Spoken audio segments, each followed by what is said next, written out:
water and public services, against capitalist unemployment and precarity.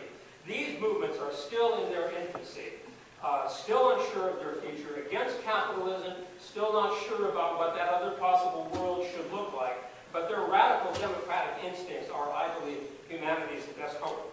This generation has to start by rejecting the capitalist thesis that we have to destroy our futures to save on our jobs today. Because today, it's not just your job, your community, some company rather, or even a town. Today we face the prospect of planet-wide ecological collapse, of the end of civilization, and possibly our own extinction. So, in that context, we need to be looking for ways to move ahead. I'm going to suggest three. I'm just going to mention three things because my wife is always saying, "Well, where's your transitional program? You know, how are you going to get there?" Well, I'm going to mention a couple things. This is our job, our planet. This is a program that the European Transport Workers Federation is working on. They're trying to basically get people, the transport workers, are trying to get people out of cars and into more public transportation to reduce emissions, to improve the transport that they have to make it move at slower speed, not an emphasis on high speed, slower speed, that'll cut the outside emissions, to electrify, to get rid of coal-fired and oil-fired transportation networks and replace it with solar and wind power to cut emissions again. These are transport workers, but there are also these workers in auto industries too. Very grateful workers in these industries should be saying that we need to really put climate change in the forefront. And this is what they say. They say if unions stick to policies that support growth in all sectors, some unions in this town, or Vancouver, pay attention to this, we will not be able to deliver that growth. Climate change is coming. When climate catastrophe arrives, governments will cut aviation, trucking, and much else swiftly and savagely. Then there will be no protection for workers affected. So unions will need to do two things at once. To campaign for serious cuts in emissions, but we need to insist at the same time that those cuts can only come if workers are properly protected. We need to control the process, not have it done. That's what I'm saying about the need to guarantee employment, the changes that need to be made to save the humans. This is another example. The Our Power campaign. These are, this is Navajo community in Black Mesa, Arizona. They mine coal, they mine coal and they ship it in pipelines to power plants. I think it's Utah, ways away. Anyway, they are trying to get those coal mines shut down on their Indian lands and to replace them with solar power plants that would provide electricity for those replace those solar provide electricity to those generating plants. So they're trying to keep the jobs to replace the jobs they're doing now, but with other jobs that they can do that are not destroying the environment. This again, I think you could Google the Our Power campaign. They also have other projects in Detroit and in Richmond, California. It's a very good organization. They're trying to affect. There's a whole movement out there for what are called just transitions, trying to get transition out of fossil fuels and into other energies or into other kinds of less destructive technologies. Okay, that's that. And the last one is La Via Campesina, which is just an amazing organization. Here's a quote from them, from Annette Desmarais. She's a farmer, Saskatchewan farmer turned scholar. And she wrote a book called La Via Campesina, which is a great book. I suggest you have a look at that. Whether resistance movements are fighting privatization for the commons, the imposition of GMOs, attempt to extend the use of food irradiation, negotiation of bilateral, regional, global trade agreements, and so on. Every single one of us on this earth is connected in that process. These struggles are deeply connected to agriculture and those who produce it. Every single one of us on this earth is connected to that process. We all eat their food. We are all dependent on farmers. Their struggles for healthy farms have an impact on all of us. So these people are not trying to preserve an energy way of life. They're trying to preserve the viability of family farms and to get away from agribusiness to produce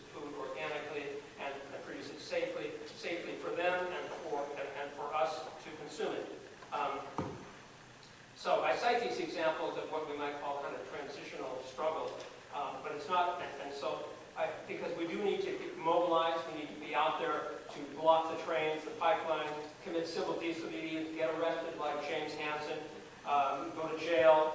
We need many of us to do that. But it's not enough just to say no. We have to also couple that with demands for jobs for those people that we're saying that no to those industries we want to shut down. We have to couple that with demands for jobs for those very workers.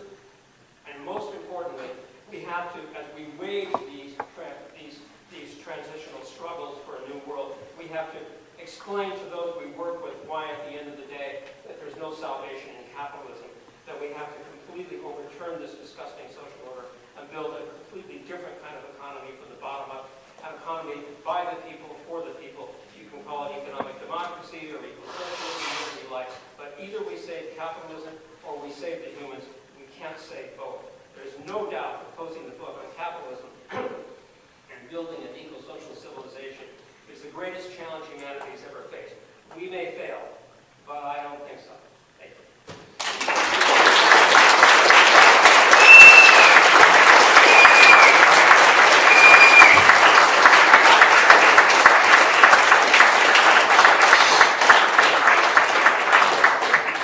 Thank you so much. That was very inspiring. We do have time for some questions and comments, but just before that, I would ask Ben and Roger to come up.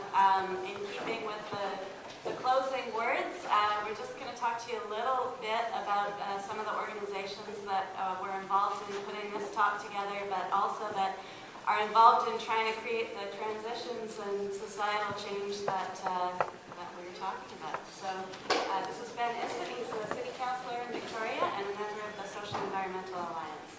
Just a quick announcement. Margaret Mead said, never doubt the ability of a small group of thoughtful, committed people to change the world. It's the only thing that ever has. The good news is that we're not a small group, we're a large group, and we're getting bigger. And I would invite you to join the Social Environmental Alliance to work with us in figuring out our local response to the global social and ecological challenges that we've heard about tonight. So we have an event happening on Tuesday, April the 8th, so 2 weeks from now, 13 days from now. It's the launch of a new initiative called Turning the Tide Against Tankers and Tar Sands, a people's paddle for the Salish Sea. And it's happening in July of 2014, this event. But we're holding a launch and a film night to describe the concept of a people-powered, multi-day flotilla through the Gulf Islands, looking at everything from the impacts on the climate of the tar sands, but also the very local potential impacts on the marine ecosystem of tanker traffic. And in the process of this paddle, hopefully strengthening our movement, building solidarity between people in the Lower Mainland, in the Capital Region, in the Gulf Islands. So I'd invite you to come out. There's going to be a film showing, there's going to be a discussion, and it's a pretty exciting initiative that the Social Environmental Alliance is working on. So that's Tuesday, April 8th at 7 p.m. at the Fernwood Hall, 1923 Fernwood Road. If you want more information about the Social Environmental Alliance, I'd encourage you to join us, become a member. We meet monthly. We meet an hour before our public meeting. So our next members meeting, but you're welcome as well, is Tuesday, April 8th at 6 p.m. Same location. If you just want to come up to events like this one, please sign up on our sign-up list, because we are trying to build a movement locally. And just two other things I'll plug. Tomorrow night there's a concert that some C members are working on happening at the Lucky Bar, working with a group Artists for Social and Ecological Justice to raise awareness around trade agreements. So that starts at 8 p.m. at the Lucky Bar on 8th Street. There's also a rally that some members are working on relating to protection of Shawnigan Lake's drinking water supply. That's tomorrow morning at 9 a.m. And other C members are working with the Farmland Protection Coalition. We had a very successful rally last month.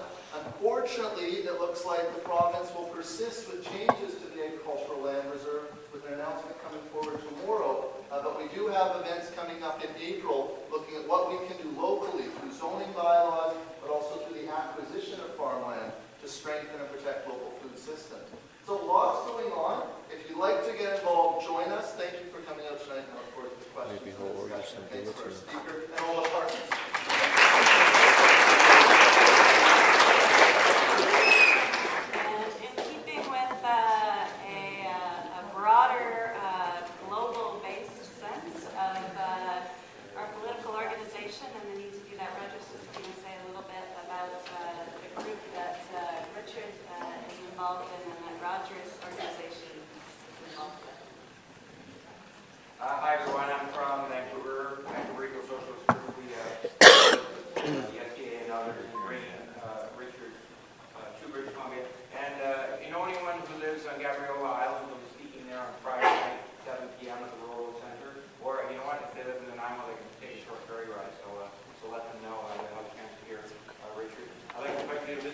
the book table at the back. We brought some photocopies of some of Richard's key articles, some of which are the basis of the book that he'll publish next year. The title was, I love, Save the Humans, Turn the World Upside Down. But we're actually running out of the photocopy articles. But if you go to Truth Out, that's the news website, truthout.org, you'll find all of Richard's key articles have been reproduced there by the editors of Truth Out. In the Vancouver Ecosocialist group last year, we became more and more aware of the work of the System Change, Not Climate Change Coalition in the United States, which Richard is a member of the New York chapter. And so we decided to affiliate as a Vancouver Ecosocialist group. And there are groups in Saskatchewan and also in Ottawa that are thinking the same thing. So this is a North American-wide alliance. It's bringing together socialists and anti-capitalists who think that the solution to the climate crisis is deep and profound along the lines of what Richard presented here. And so we want to have more effective coordination among ourselves in working with the broad environmental movement to challenge the fossil fuel politics, to challenge all the climate vandals and what we're doing. And so we're happy to do that, and we're going to continue to do so. We're encouraging our colleagues in the Lower Mainland, British Columbia, to see what kind of umbrella and system change we could create in the Lower Mainland to have better effective coordination between groups like ours, Rising Tide, Burnaby residents opposed to Kinder Morgan. There's lots and lots of groups, as you know, that are active in Vancouver just as here. So we think system change, not climate change, is a very useful umbrella for us to be able to coordinate our activities more and put out more effectively the socialist and anti-capitalist message and all these things that we think are important. So there's some thinking and some challenges for you to think through there. The two specific projects that we're looking at is one, we want to have better coordination with the regional groups, because the more we learn, the more we find Washington State, Oregon State, they're going to give it the same thing we are. The coal industry, the LNG, there's 20 proposals on the boards in Oregon for LNG. No wonder why the BC government is rushing like crazy to push this thing through as fast as they can, because they're trying to beat the rush to the spoils.